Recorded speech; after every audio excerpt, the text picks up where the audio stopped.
All right, what's up everybody? Today I'm going to show you how you keg your beer and force carbonate. I was going to show you guys the fermenting as it was going, and I had a brain fart and I didn't do that. But I'll tell you what I did. So this has been going for about 7 days now, maybe 10. I don't know. I just, whenever the bubbles stop is when I put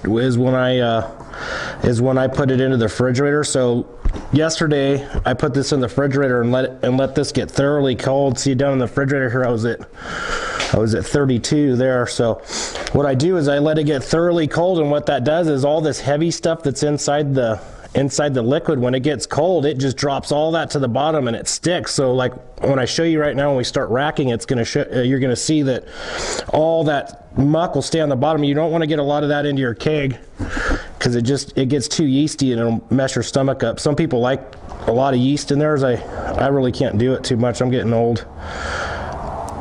But anyways, okay, so what we got here today. So I got my siphon. So everything I've done, I've already sanitized everything. So I sanitized my keg, sanitized my hose, sanitized my racking stick here, and a lot of people will make this and just get the foam just coming all out of it. That sanitizer tastes like shit. I put enough in there so I know it's coating. As long as everything's wet with that sanitizer, at this point you'll be fine. I don't like a lot of that sanitizer. So I got my Carney keg, which I got that off the internet.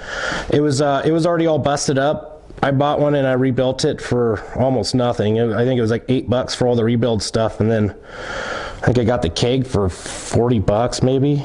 I mean, this isn't really the poor man stuff. You can, what you can do is you can bottle. So right now at this point, I would add corn sugar, powdered corn sugar to this. And what that does is the yeast that's still in there, it'll start eating that once you put it into your bottles, and it'll actually create carbonation. But what we're gonna do is I'm gonna take CO2 and pressurize this keg to make bubbles into it, and I can drink this beer now. So I'm gonna put it into there, put it into my keg here from my carboy, and after I CO2 it, if I roll it around on the ground, I mean maybe an hour. It has to be cold. Well, it doesn't have to be cold, but it works better if this is ice cold.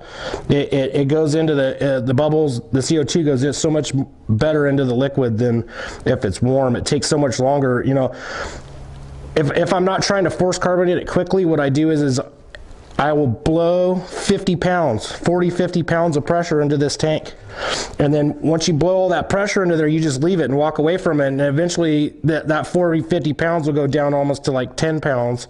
And it'll absorb into the liquid. It'll blow those bubbles into there. And then you go on the top and you just blow the, I'll show you how that works. I'm just rambling. Probably have to cut some of this out, but all right, well, let me get started here. Hold on one second. Okay, now on to the racking. This is the fun part. So there's only one little trick to this. It's basically not getting the bottom of this here down into this muck. That's what the last thing you want. So kind of when I start, my brother showed me how to do this too. You start up high, and then as you go, you kind of work down. And then when I'm saying I'm racking, I'm actually going to turn this whole, once we get down low so I don't get this into the muck, I'm actually going to turn it and kind of get it over there. So I just kind of turn this whole deal and try to get out. I don't want to get any of this. I want to get just clear. Some people, you can actually rack this twice. So you could rack it into another carboy, and then, you know, some people dry hop again at that point, and that gets rid of a lot of this. So the next time you go from the next one, so you could actually go another week or so, you know, with a dry hop. Add some dry hops to your second carboy, and then you suck it over, get rid of most of this. Now you're dry hopping, and then you just got to filter through the hops. You could do it again. You could do it endless times. That's too much work for me. I drank this beer too fast. It wouldn't even be feasible for me to do it like that. So basically I just connect this to here. You put this into there. Once again, this is all sanitized. Okay. Now the trick here is you don't want to get air bubbles. So before, you know, I said we needed a bunch of air bubbles in this. Now we don't want any air bubble. We don't want any oxygen. We just want only CO2. Because you get oxygen, then everything starts oxidizing, and you get bad taste, and start growing bad stuff that you don't want. And so basically, this is all we do. So look at that. I just created a siphon, and we're just gonna see that. If you, oh, you can see that. Am I too close or? But look at that, it's just sucking that liquid right out of there. And then as you go, the only thing, I made kind of a dark beer this time. It wasn't really a good one to show you guys. I should have made a lighter beer, because then you can actually see where the end of that little stick is. My last one had a little red tip on it, and it made it a lot easier to see through this liquid. This beer is dark because of that flavoring grain. You guys have to watch my last video to understand this part, but my last video I showed the grains I used, and I used this flavoring grain that just makes this thing just, oh, caramel color. Makes it so delicious too. You can actually add the corn sugar to the keg also, and then let this keg sit a week, and it'll work the same as a bottling. Well, I'll have to do another video, and I'll bottle some up for you guys so you can see the bottling process too. I mean, in all actuality, I think this is the best way to do it, unless you're trying to transport or hand them out as gifts or something. If you're just drinking beer, bottling is absolutely fucking retarded.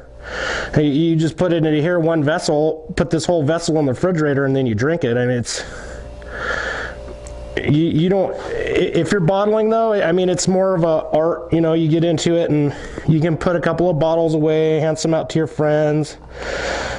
I wouldn't do such a thing. I'm drink all this myself. No, I'm just kidding. Really, I'm going up to the ranch this next weekend for my brother's birthday party.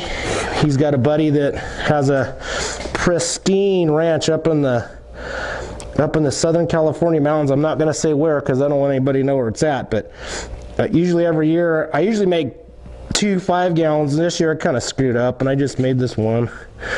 I've been kind of off my game. I haven't been doing as well as I should have at making beer, but okay, so now we're getting to that point where I was talking about racking. So you see where the tip is, so you just want to pull this back real slow, like you pull. I just actually wiggled it way too much. That's not good. But what I want to do is try to get all this out of there without disturbing that bottom muck. See that bottom muck? Oh God, it's disgusting. But that's all the yeast that didn't get used, and all the rest of that hops that I didn't get quite out when I put it into here, into this carboy. But we're going pretty good now. We're almost, I don't know if you can see down inside there, but we're almost full on the keg there. You know, I got maybe, oh, I'd probably say about another 40's worth of, if you were Dr. Dre, that'd be about another 40's worth of alcohol. Oh, see, I started sucking air. You don't want that, because then I just put all that air, introduced a bunch of air into my, but see, look at that muck at the bottom. It's just sticking down there because this is so cold. Oh, I might have to give up here real soon. Oh, sorry. Damn, I'm going to bleep that out. But it's still going pretty good. We're still going pretty good. I think we're going to stop there. If you get too much of this, oh, that's good.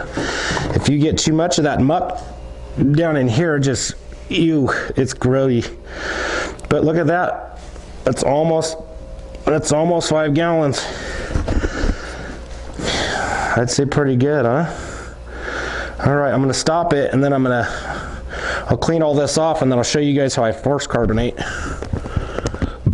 Okay, this is what we got going on. Here's the cap to my corny keg. My hands are sanitized. This is all sanitized. You can put a little grease around this. I usually don't do that. It's just the sanitizing solution usually is enough to get this going. Hope that's not too close for you guys. Okay, so basically you just get this kind of even.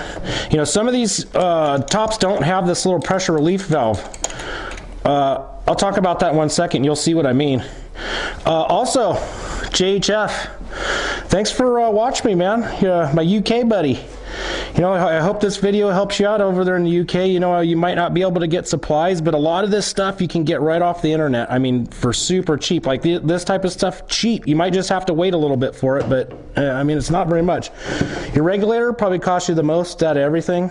I bought a kit that came with all kinds of hoses and everything. Your tank here, this will cost you about $100, and then to fill them up, I'm filling in America for 15 bucks. It's just CO2 gas. You might be cheaper, you know, in other countries. And so basically you just get I go over here to this Matheson, and basically they just give me a tank that's been filled, and I take my tank in, they hook me up. This tank too, I could probably do 15, 20 of these kegs for 15 bucks.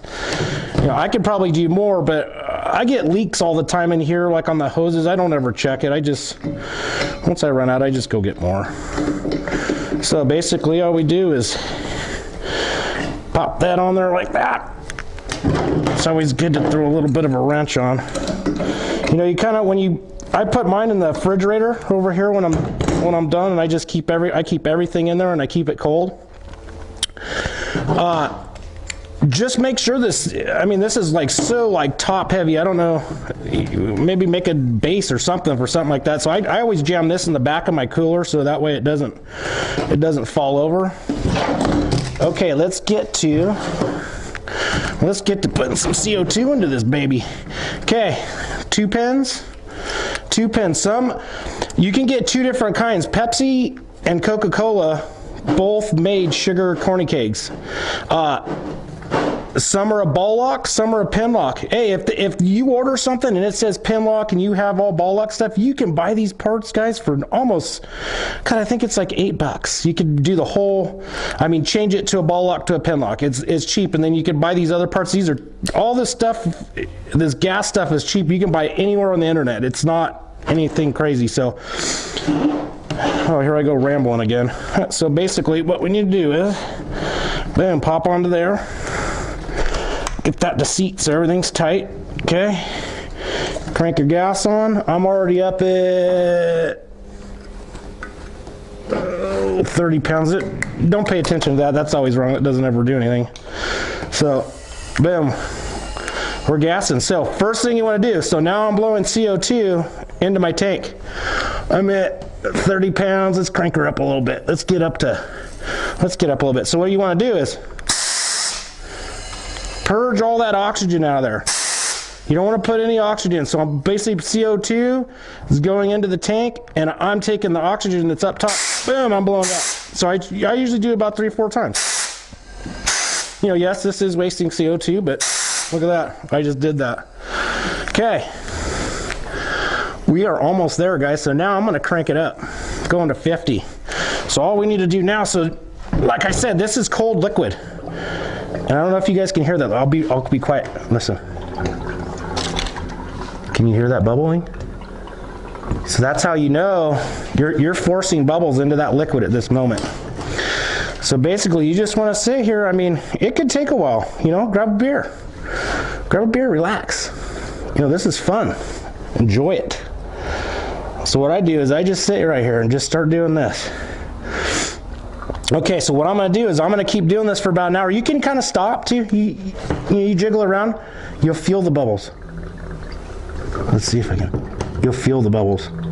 So what you want to do is, okay, just keep doing that. It's ice cold. Oh gosh, this is going to be so tasty. I'm going to show you guys me enjoying this also.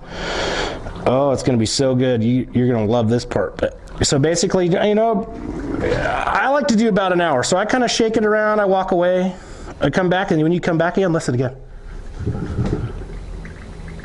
Every time you move it, you can hear bubbles coming out again. So basically, the more you rock it, the more you're agitating and just getting them bubbles in there. You don't want to go too much higher than 50 because I've blown the lines apart before too. It's okay. Now, while I'm still doing this, we'll just talk about this. So after all this is said and done, when you dispense this liquid, if you dispense this at 50, you aren't going to get any beer. You're going to get you're going to get a big old cup full of foam and just waste a bunch of shit. You can let it settle, but it's just, you're kind of ruining the whole situation. So what you want to do is, like I usually run mine down, God, like at 5 to 3 or 1. Once this is, How I usually do it though is I blow 50 on it right now, and then I'll just take the CO2 off of it, turn the CO2 off, and just set it in the refrigerator for a couple of days. That's always the better way to do it. Always with beer, the longer you go, the better it's going to taste. And and everything else, I can't do it. We got major problems. But for the forced carbonation, this is what I'm showing you guys today, is we can just shake this up like this, and there's still bubbles. There's still bubbles going. So we could just keep doing this. I could keep talking all day, but I'm going to stop this camera because I know people don't like hearing me talk. But you put your hand on there, you could just feel the bubbles going in. All those bubbles that go in, ooh, they're going right into your beer. So for dispensing purposes, you just want to be down to like five to, I even heard three to like 7 is where we should be. But I like it lower because, I don't like to stir my beer up too much and get it all foamy. So what I'm going to do is I'm going to pause here, and we'll come back in about an hour, and then I'll show you where I'm at, and I'll dispense some out into a glass, and we'll see the final product here, and then you guys will be satisfied. All right, see you in a bit. All right, it's been about an hour. We're still up at 50. Okay, so what I'm going to do now is I'm going to turn this gas off. If I don't turn the gas off, I can't freaking crank this stupid regulator.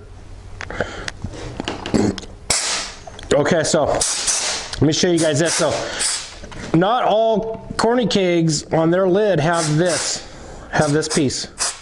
So what you can do is you pull the gas off, and whatever you got, you just kind of press this in a little bit. It's going to spray out a little bit.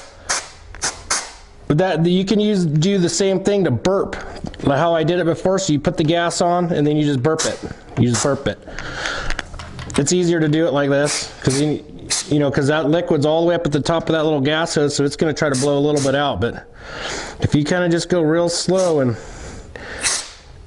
let this out. If you don't let it out, when I go to hook this up, you're going to end up with a garden hose, because this here can only handle about like 10-15 pounds of pressure. This one's meant for, I don't even know, I think it says on here. Oh, that's filthy. Oh, that's on the outside though, but that's just gas. We don't got to worry about that one. You got to keep this one clean, or you just run the BR wash through this or sanitizer and just clean the inside of it out, because it'll make your beer taste like shit if you don't keep that one clean. But okay, so what we want to do is let's get this one cranked down too. We want to be down, so let the pressure out, gas back on. So let's get this one down to, let's crank that up. So I like to be like right in that area, and then you stay right here, and then you don't have to do too much. So once you get the CO2 in here, you don't need much to push. You only need enough pressure to push this out, and this will actually hold CO2 too, like you're seeing here. I still can't let all the, oh, it looks like we're about at pressure right there. So what we want to do is hook back up, pressurize, because we don't want to get that seal to pop. We want that seal to stay nice and tight. That's what a little bit of that grease will do, is keep that seal nice and tight. But we're foaming up because I kind of overpressurized. Okay, so now we're tapped up.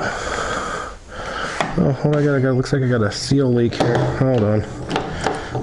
We'll start that. Okay, fix that problem. Okay, so now we're pressurized up.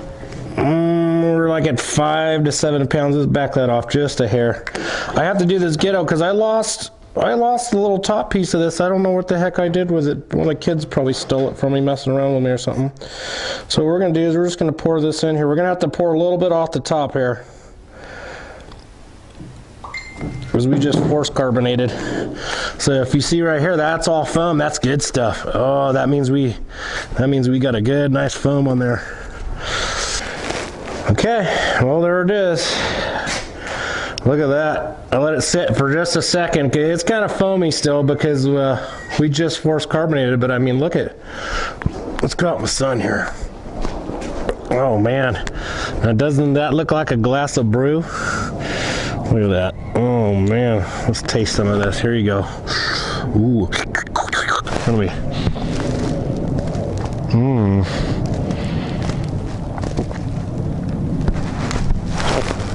Oh, that's good. Oh, that is so good.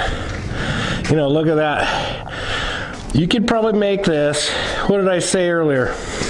I think I'm like 20 bucks. I got 5 gallons of that right there. 20 bucks of grain, and you know, you get 5 gallons. So if you think about that, you know, how much beer can you go buy for $20? You ain't gonna buy 5 gallons. I'll tell you that much. All right, for everybody out there, boom. Like and subscribe.